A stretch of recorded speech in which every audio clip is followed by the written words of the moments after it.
வேத வசனங்கள் மேல் வாஞ்சையோடு கற்றுக்கொள்ள காத்திருக்கும் அன்பர்களை அன்பராம் இயேசுவின் நாமத்தினாலே வாழ்த்தி வரவேற்கிறோம். நாம் கடந்த நிகழ்ச்சியிலே லூக்கா 7ஆம் அதிகாரம் 39 வசனங்கள் வரை கற்றுக்கொண்டோம். அந்த பகுதியிலே நாம் கற்றுக்கொண்ட சத்தியங்கள் சிலவற்றை சற்று ஞாபகப்படுத்திக் கொள்வோமா? கிறிஸ்துவின் அழைப்பை பெற்றவர்களே அவருடைய ஊழிய காரியங்களிலே செயல்பட முடியும் என்றும், ஒருவர் கிறிஸ்தவராக வேண்டும் என்றால் இயேசு கிறிஸ்துவுடனே தனிப்பட்ட உறவுள்ளவர்களாக மாற வேண்டும் என்றும், அதாவது மறுபடியும் பிறக்க வேண்டும் என்றும், நாம் புரிந்து கொள்ளாத வேளைகளிலும் நம்முடைய விசுவாசத்தையே அவர் எதிர்பார்க்கிறார் என்றும் கற்றுக்கொண்டோம். இன்று நாம் லூக்கா 7ஆம் அதிகாரம் 40ஆம் வசனம் முதல் 8ஆம் அதிகாரம் 48ஆம் வசனங்கள் வரை கற்றுக்கொள்ள இருக்கிறோம். இந்த பகுதியிலே பாவியான ஸ்திரீயை குறித்து இயேசு சீமோனிடம் கூறியது என்ன? விதைக்கிறவனுடைய உவமையிலே இயேசு கூறியது என்ன? கதரேயனுடைய நாட்டு மக்கள் இயேசுவிடம் கேட்டுக்கொண்டது என்ன? ஆழமாக கற்றுக்கொள்ள எங்களுடன் இணைந்திருங்கள். வேத வசனங்களை ஆராய்ந்து பாருங்கள், அவற்றினால் உங்களுக்கு நித்திய ஜீவன் உண்டு என்ற கர்த்தருடைய வார்த்தையை விசுவாசித்தவர்களாக கருத்தோடு நிகழ்ச்சியை கேட்கிற உங்களை இயேசு கிறிஸ்துவின் நாமத்தினாலே வாழ்த்தி வரவேற்கிறோம்.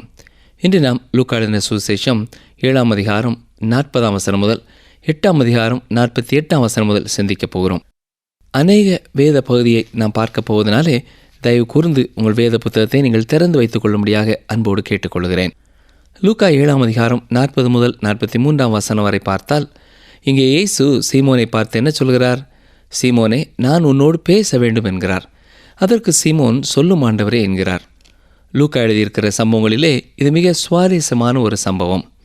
இவர் எதை குறித்து பேசுகிறார் என்பதை புரிந்து கொள்ளும் பொழுதே இயேசு எந்த திசையிலே அவர்களை எடுத்துச் செல்கிறார் என்பதை நாம் புரிந்து கொள்ள முடியும். பாருங்கள், லூக்கா 7ஆம் அதிகாரம் 44ஆம் வசனம். ஸ்திரீனிடமாய் திரும்பி சீமோனை நோக்கி, இந்த ஸ்திரீயை பார்க்கிறாயே, நான் உன் வீட்டில் பிரவேசித்தேன், நீ என் கால்களுக்கு தண்ணீர் தரவில்லை, இவளோ கண்ணீரினால் என் கால்களை நனைத்து தன் தலை மயிரினால் அவைகளை துடைத்தாள்.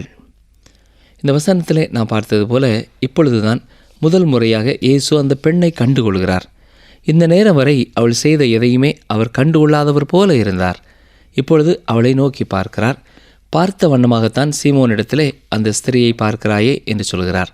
ஆனால் ஏற்கனவே சீமோன் அவளை கவனித்து தம்மை தொடுகிற ஸ்திரீ இன்னாள் என்றும் இப்படிப்பட்டவள் என்றும் இவர் அறிந்திருப்பாரா? இவள் பாவியாயிருக்கிறாளே என்று தனக்குள்ளே சொல்லிக் கொண்டான். இப்பொழுது இயேசு சொல்கிறார், சீமோனே, இந்த ஸ்திரீயை பார்க்கிறாயே, உண்மையாகவே இந்த பெண்ணை உனக்கு தெரியுமா என்பது போல கேட்கிறார். நீ ஒருவேளை அவளை பார்க்கிறாய் என்று நினைக்கிறாய், ஆனால் உண்மையாக நீ அவளை பார்க்கவில்லை. சீமோனுக்கு இயேசு இவ்வண்ணமாக ஒரு பாடம் கற்பிக்கிறார். இந்த காரணத்தினாலே தான் இவன் இயேசுவை விருந்திற்கு அழைத்தது நல்ல எண்ணத்திலே இல்லை என்று யோசித்தோம். ஏனென்றால் இவர் என்ன செய்கிறார் என்று இவரை குறித்து அறிந்து கொள்வதற்காகவே அழைத்திருக்கிறான். 45ஆம் வசனத்திலே அவர் ஒரு விருந்தினராக வந்தபொழுது அவருக்கு செய்ய வேண்டிய காரியங்களை செய்யவில்லை என்று சொல்கிறார். 46ஆம் வசனத்திலே தன் தலையிலே எண்ணெய் பூசவில்லை, இவளோ என் பாதங்களிலே பரிமள தைலம் பூசினாள் என்கிறார். 47ஆம் வசனத்தை பார்க்கும் பொழுது, இவள் செய்த அநேக பாவங்கள் மன்னிக்கப்பட்டது, இவள் மிகவும் அன்பு கூர்ந்தாளே என்று சொல்லி இறுதியாக உன் பாவங்கள் மன்னிக்கப்பட்டது என்று அவளை பார்த்து சொல்கிறார். இங்கே அவர் சொல்வது என்ன? சாதாரணமாக எல்லாரும் செய்யும் காரியத்தை கூட நீ எனக்கு செய்யவில்லை. இந்த சீமோன் நல்ல ஒரு உபசரணைக்காரனாய் இருந்திருப்பான் என்றால் இயேசு கிறிஸ்துவினுடைய கால்களை அவன் கழுவியிருப்பான். அவருடைய தலையிலே வாசனை தைலத்தை விட்டு அவருக்கு முத்தம் செய்திருப்பான். அது அந்நாட்களின் சாதாரண ஒரு பழக்கம். ஆனால் இது எதையுமே அவன் செய்யவில்லை. சீமோன் கொடுத்த இந்த விருந்திலே நாமும் பங்கு பெற்றிருந்தால் நன்றாயிருந்திருக்கும். இயேசு கிறிஸ்து சாப்பிட்ட பின்னர் அவனுடைய ஆத்மாவிற்கு ஒரு போதனை செய்கிறார். தெருவிலே உள்ள ஒரு பெண், எந்த நம்பிக்கையும் இல்லாதவள், அவருடைய மன்னிப்பை தேடினாள். பரலோகத்தின் தேவன் அங்கே இருந்து அவளை மன்னித்தார். சீமோனிடத்திலே என்ன சொல்கிறார்? நீ சரியாகத்தான் நிதானிக்கிறாய். யாருக்கு அதிகமாக மன்னிக்கப்பட்டதோ அவனே அதிகமாக நேசிப்பான். இவளும் ஒரு பெரிய பாவிதான். அத்தனை பாவங்களும் அவளுக்கு மன்னிக்கப்பட்டிருக்கிறது. ஆனால் நீ ஒரு பாவி என்றே உன்னை குறித்து எண்ணாதபடியினாலே நீ மன்னிப்பு கூட கேட்கவில்லை என்பதாக சொல்கிறார். மாய்மால வாழ்க்கை வாழ்ந்த அந்த பரிசேயன் அங்கே மன்னிக்கப்படாத ஒரு பாவியாக உட்கார்ந்திருக்கிறான். லூக்கா 7ஆம் அதிகாரம் 49-50 வசனங்களை பார்ப்போம் என்றால், அங்கே இருந்தவர்கள் பாவங்களை மன்னிக்கிறதற்கு இவர் யார் என்று சொல்லிக் கொள்கிறார்கள். அந்த ஸ்திரியை இயேசு பார்த்து, உன் விசுவாசம் உன்னை ரட்சித்தது, சமாதானத்தோടെ போ என்று அவளை அனுப்புகிறார். இது இந்த நாளுக்கும் பொருத்தமானது. நீங்கள் ஒருவேளை ஏதாவது ஒரு திருச்சபைக்கு ஒவ்வொரு ஞாயிற்றுக்கிழமையும் சென்று கொண்டே இருக்கிறீர்கள். ஆனால் நீங்கள் ஒரு பாவி என்ற உணர்வில்லாமல் உங்களுடைய பாவத்தை கர்த்தருடைய பாதத்தில் அறிக்கையிடாமல் இருப்பீர்கள் என்றால் அந்த பரிசேயனைப் போலத்தான் இருப்பீர்கள். இந்த பெண்மணி தான் செய்த காரியம் என்று சொல்வதற்கு அவளுக்கு ஒன்றுமே இல்லை. ஆனால் அவள் ஆண்டவராய் இயேசு கிறிஸ்துவை விசுவாசித்தாள். எனவேதான் அவரிடத்திலே வந்து மன்னிப்பு கோரினாள். அருமையான சகோதரனை சகோதரியே, நாம் பாவிகளாய் பிறந்ததினாலே பாவிகளாய் இருக்கிறோம். நம்முடைய இருதயத்தின் விருப்பப்படியெல்லாம் நடந்தபடினாலே பாவிகளாய் இருக்கிறோம். நம்முடைய பாவங்களை அறிக்கையிட்டால், நம்முடைய பாவங்களை மன்னித்து எல்லா அநியாயத்தையும் நீக்கி நம்மை சுத்திகரிக்க அவர் உண்மையும் நீதிமுள்ளவராயிருக்கிறார். இயேசு கிறிஸ்து என்னுடைய பாவத்திற்காக மரித்தார் என்ற நம்பிக்கையோடு அவரிடத்திலே பாவ அறிக்கை செய்து மன்னிப்பை கேட்கும் பொழுது அவர் பாவங்களை மன்னித்து குற்றமுள்ள மனசாட்சியை குற்றமற்ற மனசாட்சியாய் மாற்றுகிறார். இப்பொழுது நாம் லூக்கா 8ஆம் அதிகாரத்திற்குள்ளே கடந்து செல்கிறோம். இங்கே இயேசு சில உவமைகளை சொல்கிறதை பார்க்கலாம். உயர்ந்த பதவியிலே இருந்த சிலரும் அவரண்டை திரும்பினார்கள். லூக்கா 8ஆம் அதிகாரம் முதல் 3 வசனங்களை பார்த்தால், நான் ஏற்கனவே சொன்னது போல பொறுப்பிலே இருந்த அநேக குடும்பங்கள் இயேசுவை விசுவாசித்து பின் சென்று கொண்டிருந்தன. வசனங்கள் 4 முதல் 15 வரை பார்ப்போம் என்றால், விதைக்கிறவன் ஒருவனை குறித்த ஊமையை பார்க்கிறோம். இதை குறித்து ஏற்கனவே மற்ற சுசேஷங்களிலே நாம் கற்றுக்கொள்ளும் பொழுது விவரமாக கற்றுக்கொண்டோம். இங்கே விதைக்கிறவர் இயேசு கிறிஸ்து, விதை கர்த்தருடைய வார்த்தை. பறவைகள் பிசாசிற்கு அடையாளமாய் சொல்லப்பட்டிருக்கிறது.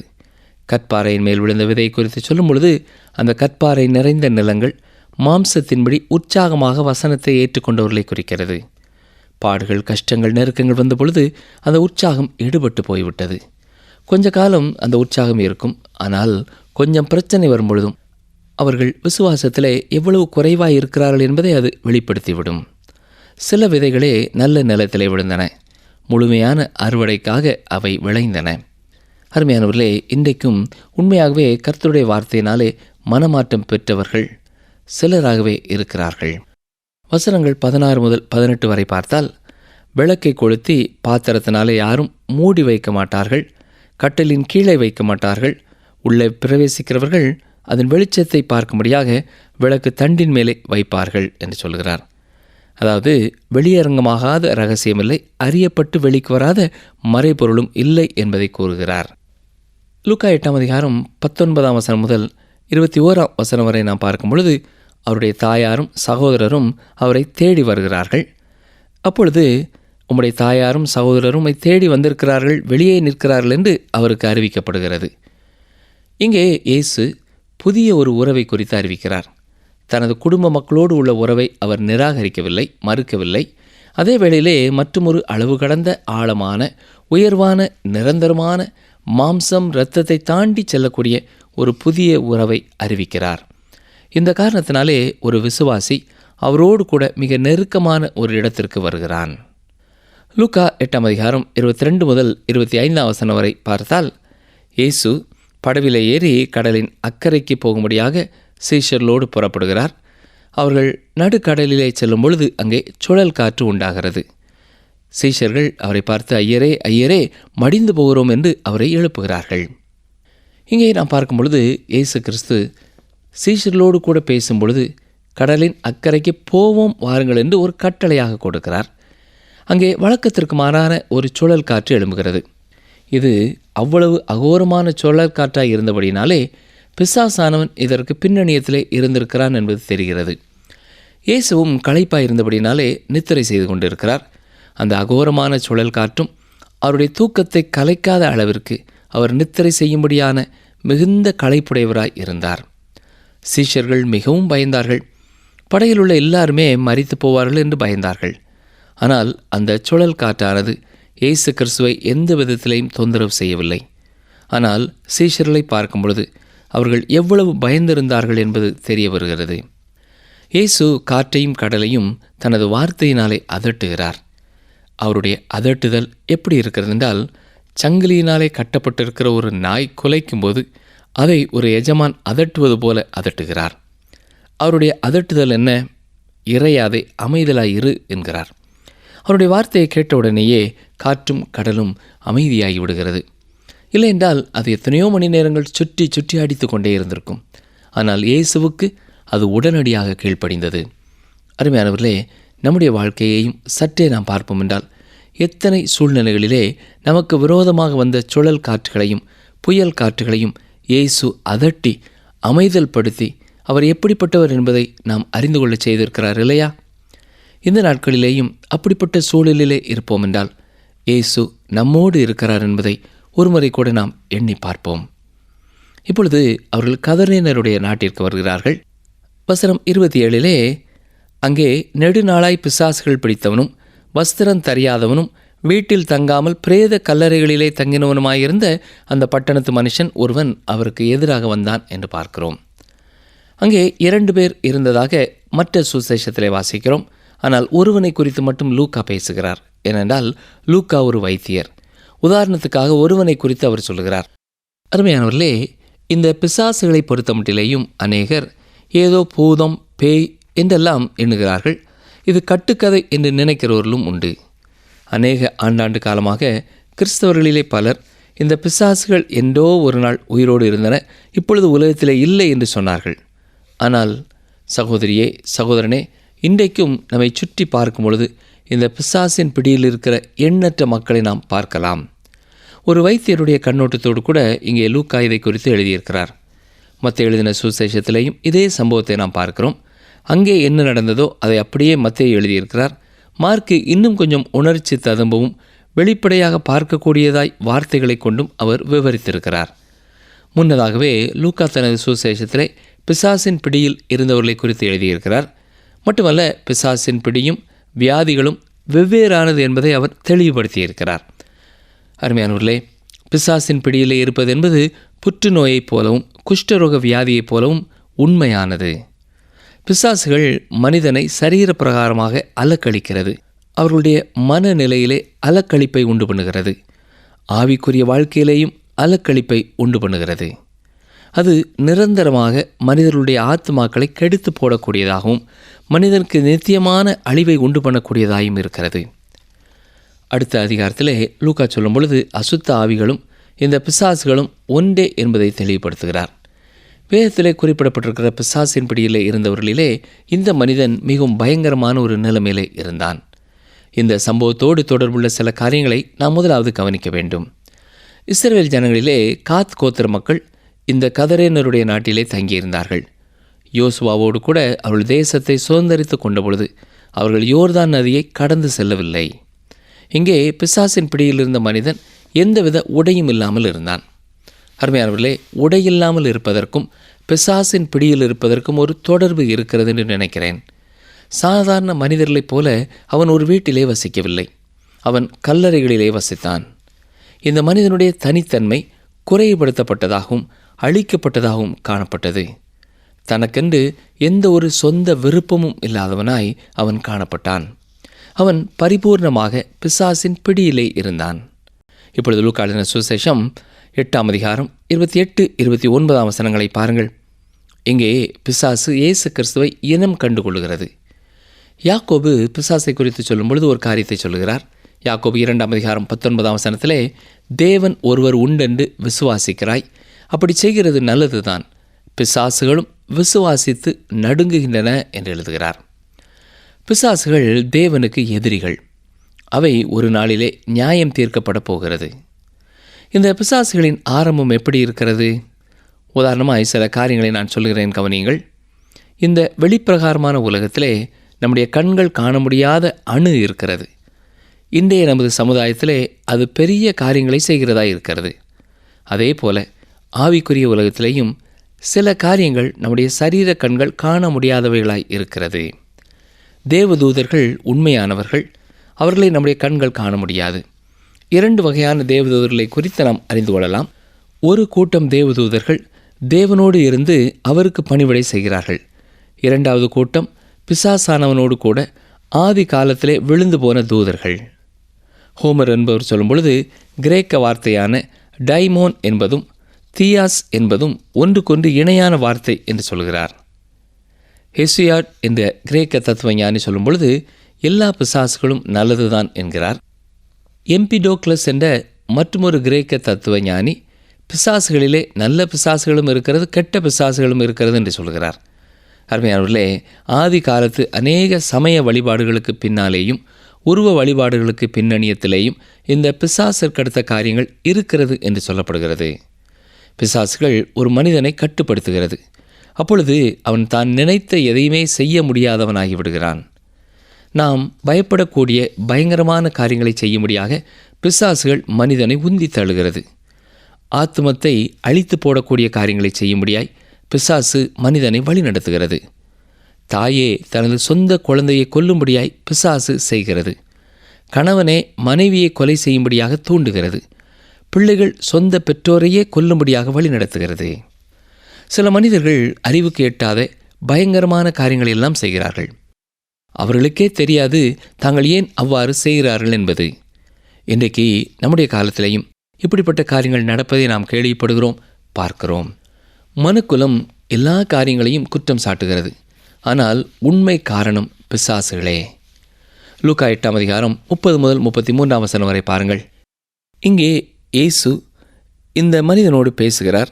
உன் பேர் என்ன என்று கேட்டபொழுது, நாங்கள் அநேகர், ஆனபடினாலே என் பெயர் லேகியோன் என்று சொல்லுகிறான். இங்கே நாம் பார்க்கிற இந்த மனிதன் ஒரு பிசாசினாலே ஆள்கொள்ளப்பட்டவன் அல்ல. அநேகம் பிசாசுகள் அவனுக்குள் புகுந்திருந்தது. ஒரு ரோம படையிலே 3000 முதல் 6000 மனிதர்கள் வரைக்கும் இருப்பார்கள். லேகியோன் என்று சொல்லும் பொழுது இங்கே ஒரு கூட்டம் பிசாசுகள் அவனுக்குள்ளே இருந்தது என்பதாக சொல்லப்படுகிறது.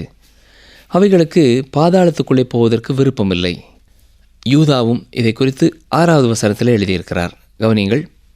தங்களுடைய ஆதி மேன்மையை காத்து கொள்ளாமல் தங்களுக்குரிய வாசஸ்தலத்தை விட்டுவிட்ட தூதர்களையும் மகா நாளின் நியாய தீர்ப்புக்கென்று நித்திய சங்கிலிகளினாலே கட்டி அந்தகாரத்தில் அடைத்து வைத்திருக்கிறார். பாதாளம், அந்தகாரம் எல்லாம் ஒரே இடத்தை குறிக்கிறது. பிசாசுகள் மனிதனுடைய சரீரத்திலே இருக்க விரும்புகிறது. ஒரு மனிதனுடைய சரீரத்திலிருந்து பிசாசானவன் விரட்டப்படும் பொழுது அது சுற்றி அலைந்து அதே மனிதனுக்குள்ளே திரும்ப நுழைய பிரயாசப்படுகிறது. அப்படி அங்கே நுழைய வழியில்லை என்று சொன்னால் மற்றொரு மனிதனுக்குள்ளே அது செல்கிறது. சரீரம் இல்லாமல் இருக்க அது விரும்புகிறதில்லை. இந்த மனிதனிடத்திலிருந்து இயேசு பிசாசுகளை துரத்திய பொழுது பன்றிகளுக்குள்ளே செல்வதற்கு அது ஆயத்தமாயிருந்தது. ஆனால் பார்த்தீர்களா, பன்றிகளும் கூட அந்த பிசாசுகளோடு உயிர் வாழ்வதை விட மாண்டு போவதே நல்லது என்று மறித்துவிட்டது. லூக்கா 8ஆம் அதிகாரம் 34 முதல் 36 வரை பார்த்தால் இந்த மனிதனிலே ஆச்சரியப்படக்கூடிய ஒரு மாற்றம் நிகழ்ந்திருக்கிறது. இயேசு கிறிஸ்து ஒருவராலேயே பிசாசின் வல்லமையிலிருந்து ஒருவனை விடுதலை செய்ய முடியும். இந்த நாட்களிலேயும் பிசாசுகளின் கோர செயல்களை நாம் கண்கூடாக பார்க்கிறோம். அது நம்மை பயமுறுத்துகிறதா இருக்கிறது, அசுத்தமானதாக இருக்கிறது. எனவே உதவிக்கு நாம் கர்த்தரையே நோக்கி கூப்பிட வேண்டியவர்களாக இருக்கிறோம். வசனங்கள் 37 முதல் 40 வரை பாருங்கள். இங்கே இந்த கதரேனருடைய நாட்டு மக்கள் இயேசு கிறிஸ்து தங்கள் கடற்கரையிலிருந்து கடந்து சென்று விட வேண்டும் என்று கேட்டுக்கொள்வது அதிர்ச்சி தரக்கூடிய ஒரு காரியமாயிருக்கிறது. அவருடைய எண்ணம் என்ன? பிசாசின் வல்லமையை ஒழிக்கும் அவர் தங்களோடு இருப்பதை விட தங்கள் பன்றிகள் தங்களோடு இருந்தால் போதும் என்று எண்ணினார்கள். அருமையானவர்களே, இன்றைக்கும் நம்மை நாமே அலசி ஆராய்ந்து பார்க்க வேண்டியவர்களாக இருக்கிறோம். ஏனென்றால் இன்றைக்கும் அநேகர் இயேசு கிறிஸ்துவை தன்னுடைய வாழ்க்கையிலே கொண்டு பரிசுத்தத்தோடும் வல்லமையோடும் வாழ்வதற்கு பதிலாக பன்றியைப் போல அசுத்தமான காரியங்கள் தங்களுடைய வாழ்க்கையிலே இருப்பது பரவாயில்லை என்று எண்ணுகிறார்கள். நிகழ்ச்சியை கேட்டுக்கொண்டிருக்கிற எனக்கு அருமையான சகோதரனே, சகோதரியே, உங்கள் வாழ்க்கையிலே காணப்படும் பிசாசின் கிரியைகளை குறித்து நீங்கள் வெறுப்படைந்த ஒருவராய் இருப்பீர்கள் என்றால் இயேசு கிறிஸ்துவண்டை வாருங்கள். வருத்தப்பட்டு பாரம் சுமக்கிறவர்களே, நீங்கள் எல்லாரும் என்னிடத்தில் வாருங்கள், நான் உங்களுக்கு இளைப்பாறுதல் தருவேன் என்று சொல்லியிருக்கிற இயேசு இன்றைக்கும் இந்த வானொலி மூலமாக அல்லது தொலைக்காட்சி மூலமாக அல்லது இணையதளங்கள் மூலமாக உங்களை அவரண்டை அழைக்கிறார். நீங்கள் எங்கிருந்து இந்த நிகழ்ச்சியை கேட்டுக்கொண்டிருந்தாலும் சரி, இயேசு உங்களை நேசிக்கிறார். சகோதரனே, சகோதரியே, இயேசு உங்களையும் நேசிக்கிறார். பிசாசின் பிடியில் இருக்கிற உங்களுக்கு பூரண விடுதலை கொடுக்க அவர் ஆயத்தமுள்ளவராயிருக்கிறார். ஆனால் அவர் அண்டை வர உங்களுக்கு ஆயத்தமா? லூக்கா 8ஆம் அதிகாரம் 41 முதல் 44ஆம் வசனம் வரைக்கும் பார்த்தால், சுகவீனமாய் மரணப்படுக்கையில் இருந்த தனது மகளை குணமாக்கும்படியாக அழைப்பதற்காக எவீரு இயேசுவை தேடி வருகிறார். இவர் ஒரு ஜெப ஆலய தலைவன். அவருடைய விசுவாசம் சிறியதுதான், ஆனால் அவருடைய தேவையோ மிக பெரியது. அவள் சுகமாக வேண்டுமென்றால் இயேசு வந்து அவளை தொட வேண்டுமென்று அவன் விசுவாசித்தான். இப்பொழுது இயேசு எவீரோடு கூட பேச துவங்கிய இந்த வேளையிலே பெரும்பாடுள்ள ஒரு ஸ்திரீயினாலே எவீரோடு கூட பேச வேண்டியதை நிறுத்த வேண்டியதாக இருந்தது. இந்த பெண்மணி 12 ஆண்டுகளாக இந்த பெரும்பாடு என்ற வியாதியினாலே பாடுபட்டு கொண்டிருந்தாள். எவீருவின் மகளுக்கும் வயது 12. இந்த சூழ்நிலையை சற்றே கவனியுங்கள். 12 ஆண்டுகளாக அவளுக்கு இருந்த இருள் நிறைவடைகிறது, முடிவடைகிறது. அங்கே 12 வயது வரை வெளிச்சத்திலே சுகத்திலே உற்சாகமாயிருந்த ஒரு குழந்தை மரித்து கொண்டிருக்கிறது. வசனங்கள் 45 முதல் 48 வரை பார்த்தால் இயேசு கிறிஸ்து அந்த பெண்ணை தொடவில்லை. அவள்தான் போய் இயேசு கிறிஸ்துவை தொட்டு உடனடியாக பரிபூர்ண சுகத்தை பெற்றுக்கொண்டாள். இந்த இடத்திலே இயேசு கிறிஸ்துவை சுற்றி ஒரு பெருங்கூட்ட மக்கள் அவரை நெருக்கி கொண்டு வந்தார்கள். இந்த நெருக்கத்தின் மத்தியிலே அநேகருடைய சரீரம் இயேசு கிறிஸ்துவின் மேலே பட்டிருக்கும் என்பதை சீஷர்கள் அறிந்திருந்தார்கள். ஆனாலும் ஒரே ஒரு பெண்மணிதான் சுகமானாள். ஏன் தெரியுமா? அவளே தன்னுடைய தேவையை உணர்ந்து இயேசுவை தொடும்படியாக விசுவாசத்தோடு அங்கே கடந்து வந்தாள். நிகழ்ச்சியை கேட்டுக்கொண்டிருக்கிற அருமையானவர்களே, உங்களுடைய வாழ்க்கையிலேயும் உங்கள் வாழ்க்கையில் உள்ள பிரச்சனைக்கு ஒரு முடிவு கட்ட வேண்டும் என்று சொன்னால் நீங்கள் இயேசுவை தேடி வந்து அவரை தொட வேண்டும். உண்மையாய் தம்மை நோக்கி கூப்பிடுகிற யாவருக்கும் கர்த்தர் சமீபமாய் இருக்கிறார் என்று வேத வசனம் சொல்கிறது. இயேசுவை அறிந்து கொள்வதற்கு, இயேசுவின் வல்லமையினாலே வாழ்க்கை தொடப்படுவதற்கு நீங்கள் எங்கேயும் புறப்பட்டு போக தேவையில்லை. நீங்கள் இருக்கிற ஊரிலே, இருக்கிற வீட்டிலே, இருக்கிற இடத்திலே இருந்து கொண்டு நீங்கள் தனித்து அவருடைய சமூகத்திலே முழங்கால் படியிட்டு, ஆண்டவரே, நீர் எனக்கு தேவை, என்னுடைய பாவத்திற்காகவும் நீர் தண்டனையை ஏற்றுக்கொண்டவர் என்பதை நான் விசுவாசிக்கிறேன், என்னுடைய வாழ்க்கையிலே உள்ள பிசாசின் கிரியைகளுக்கு நீர் முடிவு கட்ட முடியும் என்பதை விசுவாசிக்கிறேன் என்று உள்ளத்தின் ஆழத்திலிருந்து அவரை நோக்கி கூப்பிடுவீர்கள் என்றால் அவர் உங்களுக்கு விடுதலை கொடுக்க ஆயத்தமுள்ளவராயிருக்கிறார். உங்களுடைய சூழ்நிலைகள் வித்தியாசமானதாயிருக்கலாம், மனிதர்கள் கொடுக்கும் ஆலோசனைகள் வித்தியாசமானதாயிருக்கலாம். ஆனால் உங்கள் உள்ளத்தின் ஆழத்திலே இயேசு கிறிஸ்துவை விசுவாசித்து, இயேசு என்னை குணமாக்க முடியும், இயேசு எனக்கு விடுதலை கொடுக்க முடியும் என்று அவரை நம்பி வந்து அவரை தொடுவீர்கள் என்றால் அவர் உங்களுக்கும் விடுதலையையும் சுகத்தையும் ஆசீர்வாதத்தையும் கொடுக்க வல்லமையுள்ளவராயிருக்கிறார். அன்பர்களே, இந்த நாளிலும் கேட்ட சத்தியங்களை நினைவிற்கு கொண்டு வருவோமா? இயேசு கிறிஸ்துவிடம் பாவத்தை அறிக்கை செய்து மன்னிப்பை கோரும்போது அவர் நமது பாவங்களை மன்னித்து நம்முடைய குற்றமுள்ள மனசாட்சியை குற்றமற்ற மனசாட்சியாக மாற்றுகிறார். எத்தனையோ சூழ்நிலைகளிலே நமக்கு விரோதமாக வந்த சுழல் காற்றுகளையும் புயல் காற்றுகளையும் இயேசு அமைதிப்படுத்தி அவர் எப்படிப்பட்டவர் என்பதை நாம் அறிந்து கொள்ள செய்திருக்கிறார். பிசாசின் பிடியும் வியாதிகளும் வெவ்வேறானது. அசுத்த ஆவிகளும் பிசாசுகளும் ஒன்றே. பிசாசுகள் தேவனுக்கு எதிரிகள். அவை ஒரு நாளிலே நியாயம் தீர்க்கப்பட போகிறது. ஆவிக்குரிய உலகிலேயும் சில காரியங்களை நம்முடைய சரீர கண்களால் காண முடியாததாக இருக்கிறது. அடுத்த நிகழ்ச்சியில் உங்களை சந்திக்கிறோம். கர்த்தர் உங்களை காத்து வழி நடத்துவாராக.